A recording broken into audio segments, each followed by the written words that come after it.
সমস্ত প্রশংসা মহান আল্লাহ তাআলার জন্য, যিনি আমাদেরকে বছরের শ্রেষ্ঠ মাস রমজানুল মুবারক দান করেছেন। অসংখ্য দরুদ ও সালাম বর্ষিত হোক আমাদের প্রিয় নবী হজরত মুহাম্মদ সাল্লাল্লাহু আলাইহি ওয়াসাল্লামের ওপর, যিনি আমাদেরকে রমজানের মর্যাদা ও গুরুত্ব শিক্ষা দিয়েছেন।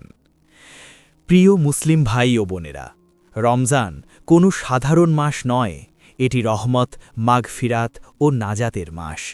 এই মাসে আল্লাহ তাআলা তার বান্দাদের জন্য জান্নাতের দরজা খুলে দেন, জাহান্নামের দরজা বন্ধ করে দেন এবং শয়তানকে শৃঙ্খলাবদ্ধ করে দেন।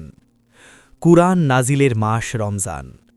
এই মাসেই আল কুরআন নাজিল হয়েছে, যা মানবজাতির জন্য হিদায়াত, সত্য ও মিথ্যার পার্থক্যকারী। তাই রমজান হল কুরআনের সঙ্গে সম্পর্ক গভীর করার শ্রেষ্ঠ সময়। রোজার মর্যাদা অপরিসীম।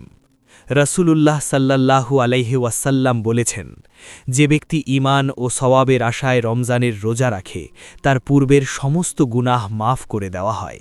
বুখারী, মুসলিম। রোজা শুধু ক্ষুধা ও পিপাসা সহ্য করার নাম নয়, বরং এটি হল নাফসকে দমন করা, চোখ, কান ও জিহ্বাকে পাপ থেকে সংযত রাখা। আল্লাহ তাআলা বলেন, হে ঈমানদারগণ, তোমাদের ওপর রোজা ফরজ করা হয়েছে, যেন তোমরা তাকওয়া অর্জন করতে পারো। সূরা বাকারা ১৮৩।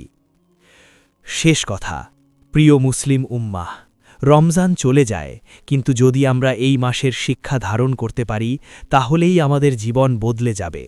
আসুন এই রমজানকে শুধু অভ্যাস নয়, ইবাদত ও আত্মশুদ্ধির মাস হিসেবে গ্রহণ করি।